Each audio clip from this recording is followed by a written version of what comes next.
Subscribe कीजिए unique engineering tips channel को और बेल आइकन को ज़रूर दबाएं सबसे पहले नोटिफिकेशन पाने के लिए।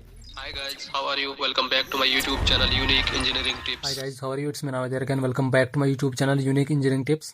So इस लेक्चर में हम डिस्कस करने वाले हैं flow of water through soil that is seepage and permeability.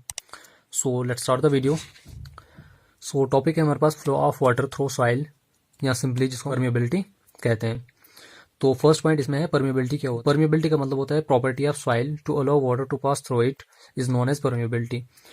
जो हमारे पास डिजाइन ऑफ हाईवेज है, अर्दन डैम्स हैं, यील्ड फ्रॉम वेल है, एटसेट्रा, ये जो हमारे पास स्ट्रक्चर्स हैं इन पे काफी ज्यादा इफेक्ट पड़ता है परमिएबिलिटी का. तो जितनी हमारे पास परमिएबिलिटी ऑफ सॉइल लेस होगी उतनी हमारे पास हाईवे के लिए बेटर है, अर्दन डैम के लिए बेटर है. We can say that permeability has great impact on this structures that is highway, dams etcetera. So next point इसमें जाता है हमारे पास हाइड्रोलिक ग्रेडियंट. अब हाइड्रोलिक ग्रेडियंट का मतलब क्या होता है कि loss of hydraulic head per unit distance of flow is known as hydraulic gradient. Hydraulic gradient को स्मॉल आई से डिनोट करते हैं. तो इसका फॉर्मूला है I is equal to H upon L. In most of the cases hydraulic gradient that is I is less than 1. अगर हम ज्यादातर देखें हमारे पास जो हाइड्रोलिक ग्रेडियंट की वैल्यू होती है वो लेस देन 1 ही होती है. तो ये important formula examination point of view. Next हम इसमें देखते हैं डार्सीज लॉ क्या होता है. It is given by H Darcy studied in Paris. तो डॉर्सीज लॉ हमारे पास किसने दिया है, एच डॉर्से ने दिया है. उसने इस लॉ को जो है पेरिस में स्टडी किया था. अब डॉर्सीज लॉ का स्टेटमेंट क्या है, rate of flow that is क्या across a sectional area A of a soil is directly proportional to hydraulic gradient. हमारे पास जो डिस्चार्ज होता है वो डायरेक्टली प्रोपोर्शनल होता है I इंटू ए. अब यहाँ पे क्या is equal to K into I into ए. क्या हो गया यहाँ पे डिस्चार्ज, ए हो गया हमारे पास यहाँ पे एरिया और आई हो गया हमारे पास यहाँ पे हाइड्रोलिक ग्रेडियंट. तो क्या is equal to K into I into ए. के जो हमारे पास क्या है यहाँ पे कॉन्स्टेंट ऑफ प्रोपोर्शनलिटी. तो Q upon A is equal to K into I. इस ए को अगर मैं पीछे ले जाऊंगा तो ये इसके डिवाइड में आ जाएगा. तो के अपॉन ए ये वेलोसिटी के बराबर होगा. ऑब्वियस सी बात है डिस्चार्ज अपॉन एरिया वेलोसिटी के बराबर आता है. तो V is equal to K into I. इसको हम लिख सकते हैं V is directly proportional to I. तो इसका एक और स्टेटमेंट यहाँ से बन सकता है कि हमारे पास जो वेलोसिटी ऑफ फ्लो है वो डायरेक्टली प्रोपोर्शनल है हाइड्रोलिक ग्रेडियंट के. जितना ज्यादा हाइड्रोलिक ग्रेडियंट होगा उतनी ज्यादा वेलोसिटी हो सकती है. तो जितना कम हाइड्रोलिक ग्रेडियंट होगा उतनी कम वेलोसिटी हो सकती है. तो इसके हमारे पास यहाँ पे दो स्टेटमेंट आते हैं, एक इन टर्म्स ऑफ डिस्चार्ज और एक इन टर्म्स ऑफ वेलोसिटी. तो दोनों फॉर्मूलाज इंपॉर्टेंट है ये एग्जामिनेशन पॉइंट ऑफ व्यू से. It is applicable for laminar flow only. अब देखो हमारे पास जो डार्सीज लॉ है वो एप्लीकेबल है सिर्फ लेमिनर फ्लो के लिए. टर्बुलेंट फ्लो के लिए हम डार्सीज लॉ को अप्लाई नहीं कर सकते. It is applied to soil fractions finer than fine gravels. You can say that कि Darcy's law is applicable only for that soils whose size is finer than the fine gravels. तो in short अगर मैं बताऊंगा आपको कि Darcy's law जो है सिर्फ एप्लीकेबल है सैंड वगैरह के लिए, ग्रेवल्स वगैरह के लिए हम इसको यूज नहीं कर सकते हैं. नेक्स्ट इसमें टर्म आ जाती है हमारे पास flow velocity. Flow velocity means an apparent velocity being equal to average rate of flow across a unit gross area in the soil. Simply अगर मैं आपको बताऊंगा फ्लो वेलोसिटी का सिंपल मतलब यह है कि अगर हम यूनिट एरिया ऑफ सॉइल लेंगे उसमें से कितना अमाउंट ऑफ वाटर पास होगा तो that is known as flow velocity. It is also known as discharge velocity. It is denoted by V. Simple V से हम इसको डिनोट करते हैं तो इसको हम डिस्चार्ज वेलोसिटी भी कहते हैं. नेक्स्ट हम इसमें देखते हैं सीपेज वेलोसिटी क्या होता है. इट इज द एक्चुअल और true velocity with which water flows through the soil voids. It is denoted by VS. तो ये एक एक्चुअल वेलोसिटी है सॉइल वाइड से कितना अमाउंट ऑफ वाटर पास होता है that is known as seepage velocity. It is denoted by VS. इसको हम वीएस से डिनोट करते हैं. It is always greater than V. Seepage velocity जो है हमेशा एपेरेंट वेलोसिटी या flow velocity simply we can say that की डिस्चार्ज वेलोसिटी से ज्यादा ही होती है. तो simply we can write it VS is always greater than V. इसको फाइंड आउट करने के लिए हमारे पास फॉर्मूला है VS is equal to 1 plus e upon e into V. अब ई यहाँ पे हमारे पास क्या है वाइड रेशो और वी यहाँ पे हो गया फ्लो वेलोसिटी या डिस्चार्ज वेलोसिटी. तो यहाँ से वैल्यूज पुट करके we can easily find out the seepage velocity. Next इसमें जाता है हमारे पास कोफिशिएंट ऑफ परमिएबिलिटी. अब कोफिशिएंट ऑफ परमिएबिलिटी का मतलब क्या होता है कि अब देखो हमारे पास जो ये रिलेशन बन रहा था क्या is directly proportional to I into A. तो प्रोपोर्शनलिटी का साइन जब हम हटाते तो यहाँ पे हमारे पास ये के आ जाता था. तो that K is known as coefficient of permeability. अब इसको फाइंड आउट कैसे करते हैं हम इसमें डिस्कस करेंगे. तो coefficient of permeability is also known as hydraulic conductivity. ये इंपॉर्टेंट है एग्जामिनेशन पॉइंट ऑफ व्यू से कि कोफिशिएंट ऑफ परमिएबिलिटी को हम हाइड्रोलिक कंडक्टिविटी भी कहते हैं. In India standard temperature condition is 27 degree Celsius. India में अगर हम देखेंगे जो कोफिशिएंट ऑफ परमिएबिलिटी हम फाइंड आउट करते हैं सॉइल्स की, जो हम टेस्ट कंडक्ट करते हैं उस पर वो कितनी डिग्री पे करते हैं 27 डिग्री सेल्सियस पे करते हैं. हैजिन गिव द रिलेशन बिटवीन के एंड D10. हैजिन जो है एक साइंटिस्ट था जिसने रिलेशन दिया है के कोफिशिएंट ऑफ परमिएबिलिटी और D10 के बीच में. अब यहाँ पे हमारे पास इसने रिलेशन क्या दिया K is equal to C into D10 का square, where C is Hazen coefficient जिसकी वैल्यू 0.8 से लेकर 1.2 के बीच में आती है. मोस्टली हम इसकी वैल्यू 1 ही कंसिडर करते हैं. और डी हमारे पास क्या है यहाँ पे effective size of soil. So this is the relation between coefficient of permeability and effective size of soil. तो ये भी इंपॉर्टेंट है। ये फॉर्मूला जो है K is equal to C into D ten का square, it's also important from examination point of view. Next इसमें जाता है हमारे पास कोफिशिएंट ऑफ परकुलेशन। अब कोफिशिएंट ऑफ परकुलेशन क्या कहता है कि जो सीपेज वेलोसिटी है वो डायरेक्टली प्रोपोर्शनल है किसके, हाइड्रोलिक ग्रेडियंट के। तो V S is equal to K P into I. तो प्रोपोर्शनलिटी का साइन हम हटाएंगे तो यहाँ पे हमारे पास क्या जाएगा, के पी इंटू आई। तो that K P is coefficient of percolation. तो इसका निकालने का फॉर्मूला है K P is equal to K upon N, where K is the coefficient of permeability and N is the porosity. तो यहाँ से हम इसको फाइंड आउट कर सकते हैं। By using this relation we can easily find out the value of coefficient of percolation. I hope कि आपको यहाँ तक ये चीज़ें क्लियर हो गई होंगी। Next we are going to discuss about methods of determination of coefficient of permeability की अगर हमने कोफिशिएंट ऑफ परमेबिलिटी को फाइंड आउट करना होगा तो कितने मेथड्स हम कोफिशिएंट ऑफ परमेबिलिटी को फाइंड आउट कर सकते हैं। There are generally 3 methods to find out the coefficient of permeability: direct method, field methods और इनडायरेक्ट मेथड्स। तो वन बाय वन हम सबको यहाँ पे डिस्कस करेंगे।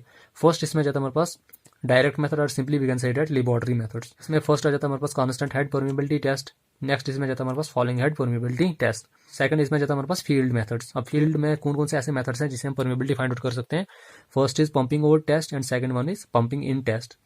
थर्ड मेथड हमारे पास जाता है इनडायरेक्ट मेथड्स। अब इनडायरेक्ट मेथड्स में कौन से मेथड्स हैं जिनसे हम परमेबिलिटी को फाइंड आउट कर सकते हैं। One is computation from grain size, जो अभी हमने ऊपर डिस्कस किया, K is equal to C into D ten का स्क्वायर।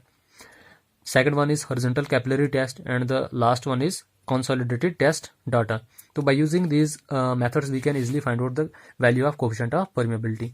तो सो फर्स्ट इसमें जाता है हमारे पास constant head permeability test. Constant head permeability test is suitable for coarse grained soil. ये इंपॉर्टेंट पॉइंट है इसमें एग्जामिनेशन पॉइंट ऑफ व्यू से कि is only applicable for coarse grained soil having high permeability. और simply we can say that कि उन soils के लिए हम इस टेस्ट को परफॉर्म कर सकते हैं जिनमें परमेबिलिटी की वैल्यू हाई होगी। तो वो ऑब्वियस सी बात है कोर्स ग्रेन्ड सॉइल में हाई परमेबिलिटी होगी as compare to the fine grained soil. इसमें हम कौन सा इंस्ट्रूमेंट यूज करते हैं, परमोमीटर। इसके अलावा और भी इसमें अपरेटस यूज होते हैं, पोरस डिस्क है, रबर स्टॉपर वगैरह etcetera. These are also used in case of constant head permeability test. Water is allowed to pass through the sample by constant head, that's why it is termed as constant head permeability test. तो इसमें क्या किया जाता है कि water को allow किया जाता है to pass through the sample by constant head, तभी इस टेस्ट को जो है कांस्टेंट हेड परमेबिलिटी टेस्ट का नाम दिया गया है।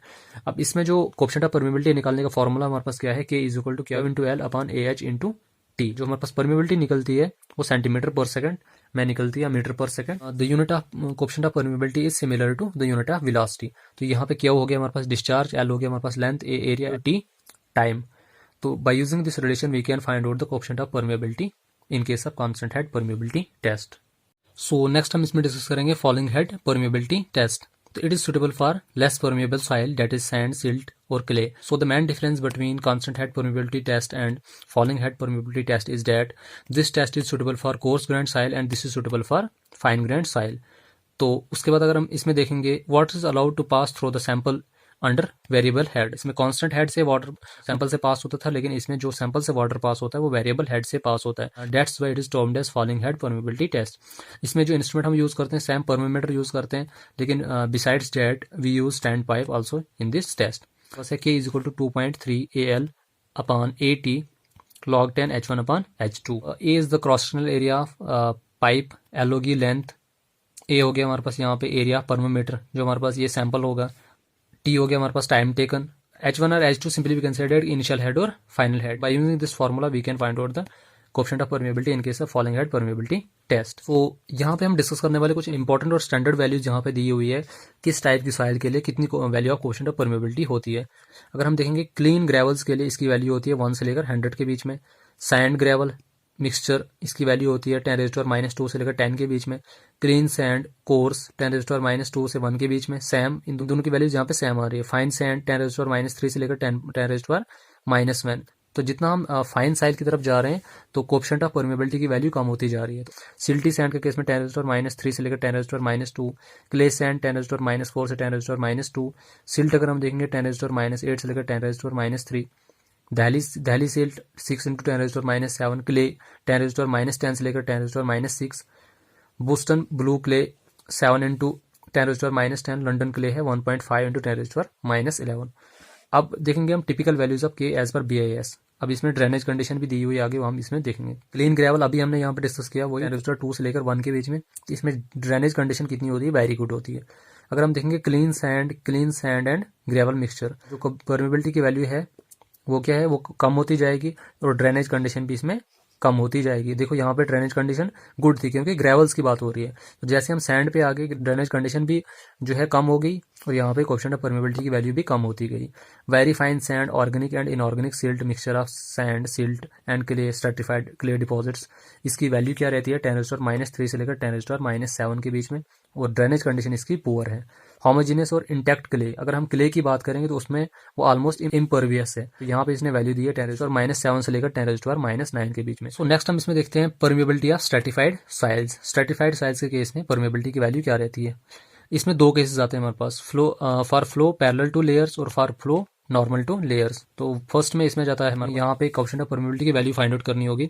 इसके लिए फॉर्मूला आता है K1Z1 plus K2Z2 plus K3Z3 plus dash dash KNZN divide by Z1 plus Z2 plus Z3 plus dash dash ZN। कभी किसी बुक में आपको H in terms of H में फॉर्मूला मिलेगा, तो आप इसको H में भी लिख सकते हो, K1H1 plus K2H2 plus K3H3 dash dash KNHN divided by H1 plus H2 plus H3। ये फॉर्मूला आपके पास एप्लीकेबल कब है, for flow parallel to layer. जब आपका फ्लो जो होगा परपेंडिकुलर टू लेयर्स होगा या नॉर्मल टू लेयर्स होगा, तब आप कैसे निकाल सकते हो यहाँ पे कोएफिशिएंट ऑफ परमिएबिलिटी की वैल्यू। जो फाइनल फॉर्मूला हमारे पास यहाँ पे है KZ is equal to Z1 plus Z2 plus Z3 plus ZN divided by हो जाएगा Z1 upon K1 plus Z2 upon K2 plus ZN upon KN। तो यहाँ से आप Z को H के साथ भी रिप्लेस कर सकते हो। सो आई होप कि आपको यहाँ तक ये चीज़ें क्लियर हो गई होंगी। सो नेक्स्ट हम इसमें डिस्कस करेंगे कुछ इंपॉर्टेंट पॉइंट्स जो इस चैप्टर में से मैंने नोट किए हुए हैं, यहाँ पे हम उन पॉइंट्स के बारे में डिस्कस करेंगे। फर्स्ट पॉइंट इसमें जाता है permeability of the soil increases with the increase in temperature. तो जितना सॉइल का टेम्परेचर इंक्रीज होता जाएगा परमेबिलिटी की वैल्यू जो है वो भी इंक्रीज होती जाएगी। सेकंड पॉइंट इसमें जाता है coefficient of permeability is directly proportional to density and inversely proportional to viscosity. अगर हम देखेंगे जो हमारे पास कोएफिशिएंट ऑफ परमेबिलिटी है वो डायरेक्टली प्रोपोर्शनल है डेंसिटी ऑफ सॉइल और इनवर्सली प्रोपोर्शनल है विस्कोसिटी के, तो ये भी इंपॉर्टेंट पॉइंट है। पॉइंट नंबर 3 है यहाँ पे permeability of soil is directly proportional to the square of the particle size. तो ये भी इंपॉर्टेंट पॉइंट है कि हमारे पास जो परमेबिलिटी है सॉइल, परमेबिलिटी जो सॉइल की है वो डायरेक्टली प्रोपोर्शनल है square of the particle size. Point number 4 है यहाँ पे हमारे पास the permeability of same soil is more when the flow is parallel to the layer than the permeability when the flow is perpendicular to the layer. Parallel flow के case में permeability की value ज्यादा होती है as compare to the flow in case of perpendicular to the layer. ऐसा unit of K and velocity are same, तो coefficient of permeability और velocity का यूनिट जो है वो सेम है। पॉइंट नंबर 6 है यहाँ पे permeability of fully saturated clay is more than the partially saturated clay. ये तो ऑब्वियस सी बात है, अगर क्ले फुली सैचुरेटेड होगी तो उस केस में उसकी वैल्यू जो होगी परमेबिलिटी की वो हाई होगी as compare to the partially saturated clay. Point number 7 हमारे पास यहाँ पे soil is considered impervious if its permeability that is K is greater than 10⁻⁻⁴ centimetre per second. तो ये भी important examination point of view से, अगर हमारे पास K की वैल्यू जो होगी greater than 10⁻⁴ centimetre per second तब हम क्ले को इम्परवियस मानेंगे, अगर इससे कम होगी तब हम उसको क्या मानेंगे, परवियस मानेंगे। Relation between vibration and permeability, ये भी इंपॉर्टेंट पॉइंट है। K is directly proportional to E का cube divided by 1 plus E। Point number 9 है हमारे पास यहाँ पे रिलेशन बिटवीन I के होता है हमारे पास हाइड्रोलिक ग्रेडियंट, E हो गया वाइड रेशो और G हो गया स्पेसिफिक ग्रेविटी। तो इनके बीच का रिलेशन क्या है, I is equal to G-1/1 plus E। ये इंपॉर्टेंट फॉर्मुलाज है, कभी कभी छोटे छोटे फॉर्मुलाज पे न्यूमेरिकल भी आ सकते हैं पेपर में, तो इनको अच्छे से देखना आप। पॉइंट नंबर 10 है हमारे पास atmospheric pressure doesn't have any effect on permeability. Atmospheric pressure का परमेबिलिटी पे कोई भी इफेक्ट नहीं पड़ता है। पॉइंट नंबर 11 है seepage force in soil is proportional to exit gradient. तो सीपेज फोर्स जो है सॉइल में है वो प्रोपोर्शनल होती है किसके, एग्जिट ग्रेडियंट की। तो ये था हमारे पास कुछ brief introduction about flow of water through soil, that is जिसमें हमने डिस्कस किया परमेबिलिटी, सीपेज वगैरह, हाइड्रोलिक ग्रेडियंट क्या होता है।